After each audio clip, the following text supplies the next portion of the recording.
to hurt you so, but you know that you hurt me too. But as it turns out, you never let me go. I solved your puzzle years ago, while you're still solving mine. But I don't know if it's really 'cause you didn't have the time.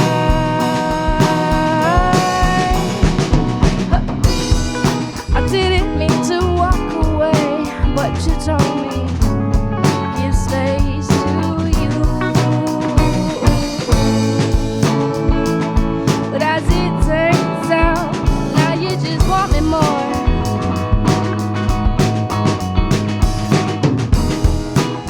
But I know how hard it is to look back on everything that we have built, from the rubbles of our memories, and let it go. Just let it go. But now I'm fading away to become a stranger someday. A stranger to you and not to me. 'Cause for too long I have been.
I'm sorry, but this is goodbye. But just know that I always loved you. But as it turns out, I still love me too.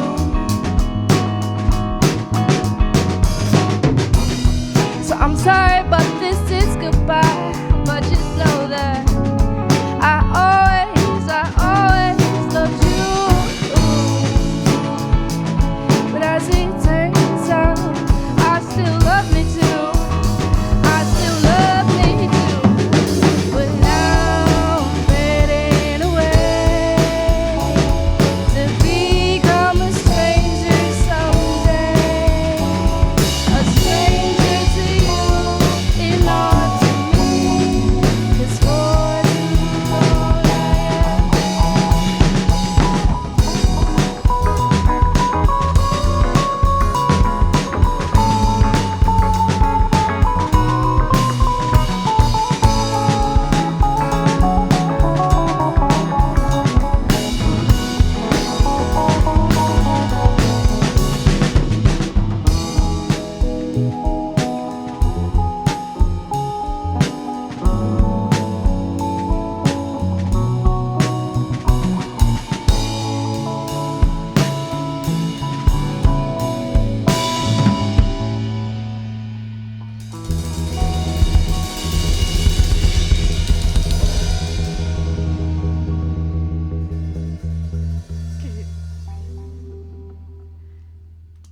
sick.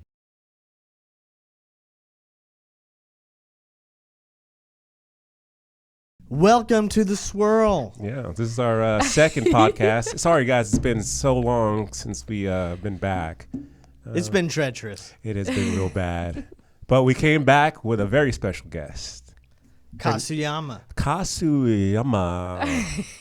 Can you say that better? Yeah, say that better. I don't really like the way you said that. No. No. No. Yeah, no. Thank you guys for having me. You are tearing it up right now in the music industry of Long Beach. Such glowing songs with your band that you guys just played. A wonderful performance for us. It was fun. Yeah. What is your influence on some of this stuff? I hear a little bit of neo soul going on in here. Oh. Yeah. Okay. Yeah. I don't know. Influences kind of range from like everybody's influences in the group. Mm-hmm. So I feel like it's always going to be a little bit changing based on who's playing with us, you know? But I guess when I write, I draw from what I'm feeling and what I'm listening to at the time. But a lot of the influences are probably going to come from like more like reggae, soul for sure, like oldies. Yeah. Like I grew up listening to like a ton of fucking oldies, so that's always kind of part of it. And like jazz, little blues, little folk, you know. Right. Growing up in your house, was it music being played all the time, or how did you get started? What gave you that root of music that's inside you right now that you had to get out of you, busting out of your chest like a alien of some sort? Like a predator. Yeah. Does it come out? No. I mean, honestly, I listened to a bunch of music growing up for sure. Like my mom always played, like, what was it? K-Earth 101 on the radio. Yeah. It was like all the oldies classics, you know? Yeah. And then, I don't know. I just listened to a bunch of music growing up. I feel like I got at least like thrown into like the Ramones and like the Beatles and like all the Motown and everything growing up. But nobody in my family is actually musical. Like nobody plays instruments. Oh, really? So, yeah. Oh, so you trailblazing right now. Yeah, trailblazing. I am leading the path. There it is. So what kind of stuff do you like to write about when it comes to your lyrics? Shit, fucking whatever I'm going through. Boo. God. No, I have no problem with people and humans, certain kinds of humans. Okay, but no, I mean, I think just like whatever I'm going through in that moment, usually like sparks the inspiration for me to just like be like, oh, I'm sad, I'm gonna write a song, you know. Right. Yeah, I mean, yeah, just whatever I'm feeling about in that moment. So, and then whatever people interpret it as is whatever. That's what you get. That's what you get. You get what you got. You get what you got. That's what I felt, and that's for you to figure out. How what long it's have you about. been playing guitar? I've been playing for a good amount of time since I was like, I got my first guitar. I was like, wait, how far back are we going? But I got my first guitar when I was like, I think 12. But like I said, nobody in my family was musical, and then my family couldn't afford to like get me lessons, so I didn't know what I was doing with this thing. Like I was like 12 years old, like tiny, with this like big ass like acoustic guitar. That shit hurt my fingers. Like I really didn't know. Action way off the fretboard. I didn't know how to play that thing. It was hard. I didn't really know to start. I had this like boring music book that like taught me how to play On Top of Old Smoky. I think that was like the first song. What is that? You never heard that song? No. On top of Old Smoky. Oh, yeah. Oh, covered in cheese. Yeah. I lost my poor meatball. That's not how the song. What? That's not it? I do remember that version. You remember the meatballs, right? Yeah. There's 1,000 versions probably, but I do not remember meatballs involved at all. I lost my poor meatball. So I Lost My Poor Lover, I think, is the original version. I mean, lover, meatball, tomato, kind of. So what about meatballs inspires you to make music? You know, I don't eat meat, so that's true. Not really anything. I did love meatballs when I was a kid, though. Yeah. So probably everything about meatballs when I was a kid, I was like, yeah. This is taking a turn. Was there like myself, I guess. Was there like a specific moment? Like I know for me, I knew I wanted to play rock and roll when I watched The Kids Are Alright by The Who. And yeah, he's over there, yeah.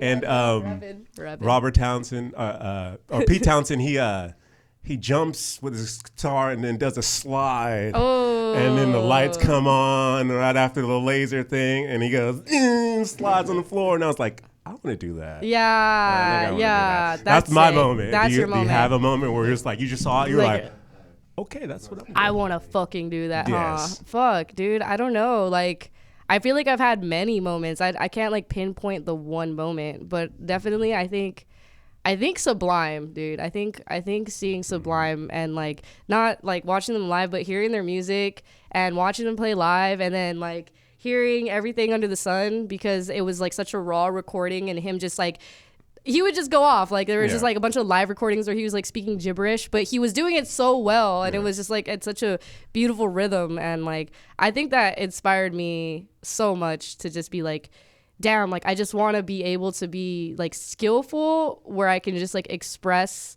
whenever I want and like however I want. You know what I mean? Right.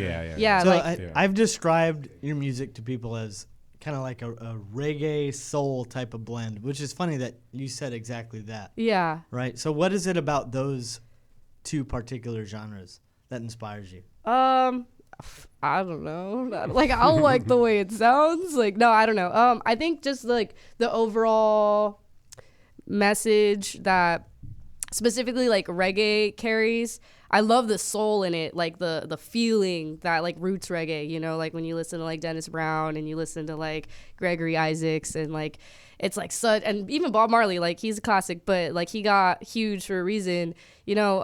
Like it's just a lot of like deep feeling in like their vocals that I feel like inspired me so much to like tap into what's important to you. And I think the topics that they talked about too, like a lot of revolutionary things and like speaking out against what they didn't like or against like oppression, and I think that really resonated with me. And then same with soul music. I think not necessarily always speaking out against that stuff, but in some regards for sure, like Gil Scott and other artists. But I think what I really like about soul is just like that feeling, like, you know, like just really the tapping weed in. is The like, weed. weed Is connects what all we're three of those getting genres. Hey, weed makes you feel. Yeah, you it know? does, yeah. It makes you feel a lot, and Yeah. it makes you like really just tap in and like really not just care about what people are thinking or care about anything else other than what you're feeling and what you want to express, you know, to the Yes. world. And Yeah. like, So what I'm getting is the message of reggae is a reflection of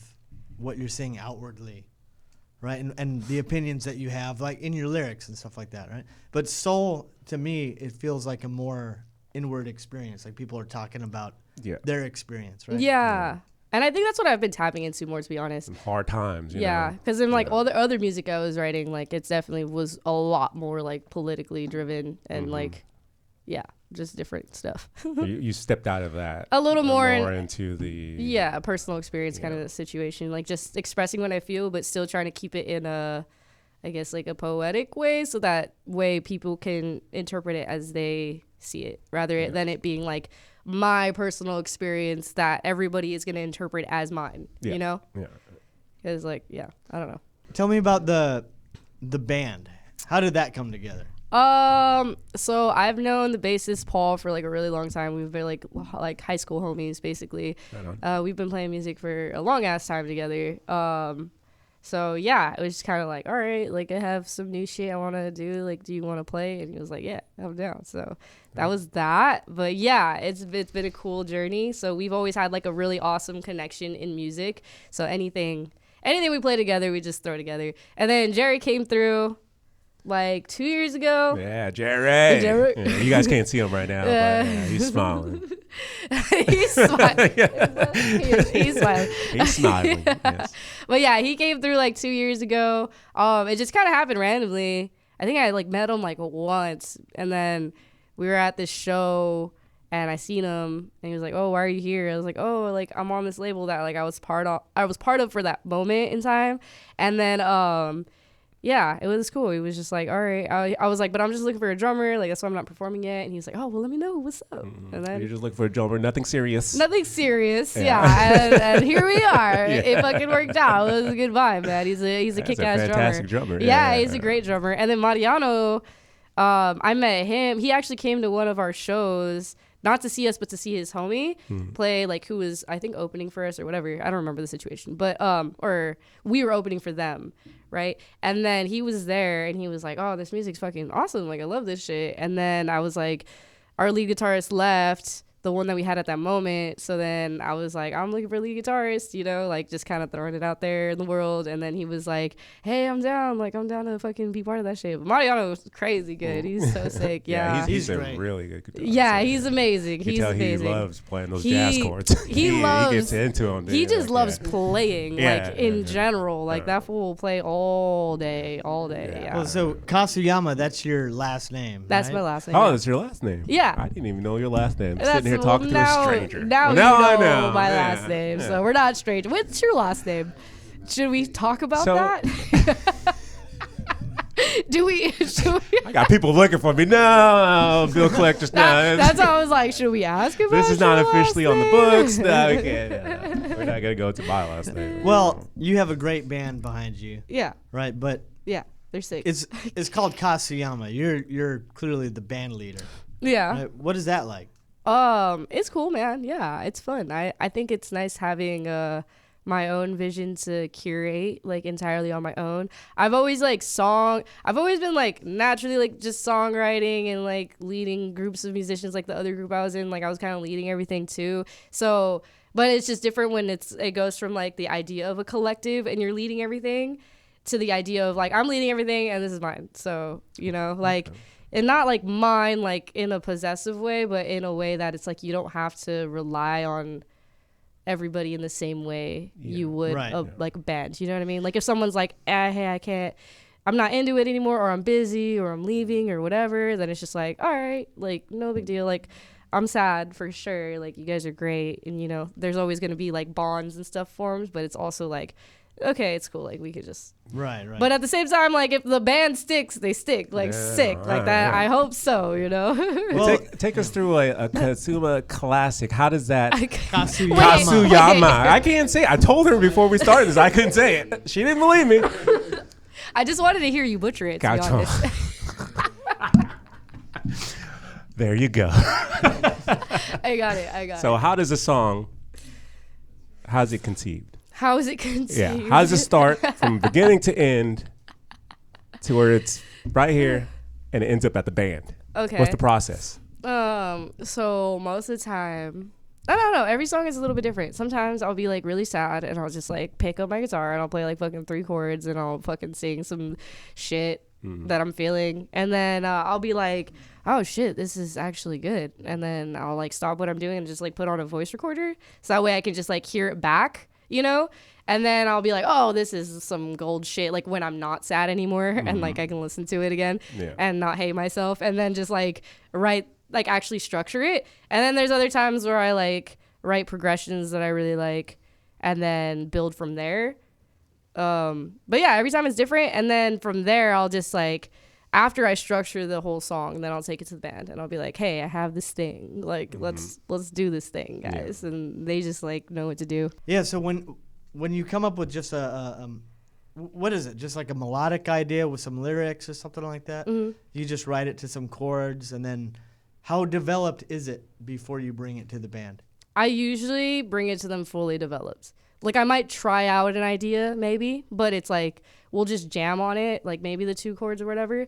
And then I'll be like, I'll usually have at least 2 sections. Like I'll have like my little A section part and then a B section part. And then I'll be like, okay, let's just like kind of jam on it. Like I have some lyrics written. I have to like read it from my notebook still, but like, let's just like hear it out so I can get more ideas. And then from there, I'll usually try to structure more stuff like outros and intros and all that kind of situation. And then if I hear it and I'm like, this is boring, we need a fucking bridge, then I'll write a bridge on it later. But for the most part, I try to bring everything like fully structured. I think the hardest part is the end of a song, writing the last bit of it. Yeah. It's probably like the hardest part. What is the hardest part for you? That's the hardest part for me. Yeah, I think outros are tricky for sure. Because they all start to sound the same sometimes. Intros too. I think intros and outros are the trickiest thing for me to like figure out how to like switch up. You know, like how do I make this different? And then like it's also crazy because like the deeper you get into the music world, right, into like understanding music, it also feels like you're thinking about things way more than you used to when you didn't know about this shit. Yeah. And like it's like less feeling and more technical because you're thinking to yourself, no, I've done this before. Like I need to switch it up and I need to change. But like I'm like I never used to think like that. Like, why do I think like this now? Like, I used to just write and I would play. They got you. They got me. Right. Big Music Corp got you.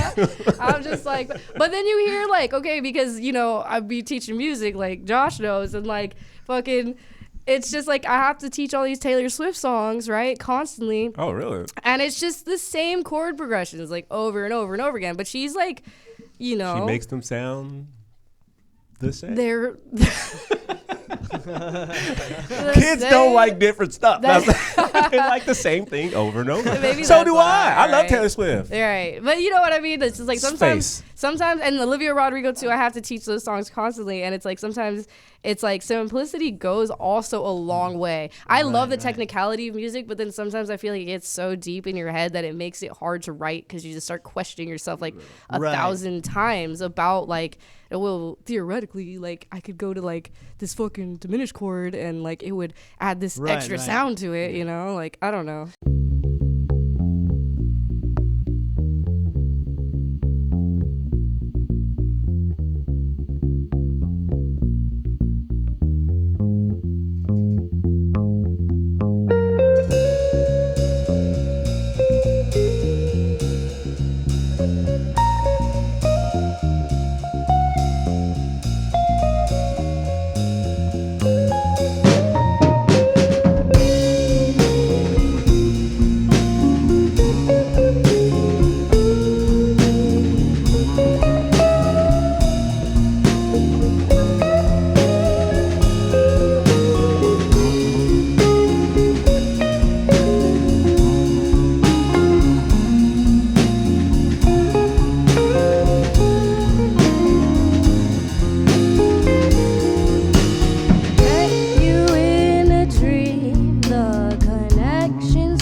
thank you guys for stopping by. This has been the Swirl. Swirl. Did you guys plan that out without me? Because I had no idea that was going to happen. Let's try that one more time with all three of us. The Swirl. No, I was damn it, invited the get first it. time. I'm not going to do it the second time. No, you guys are going to do your own swirl. I'm taking these mics and I'm going home.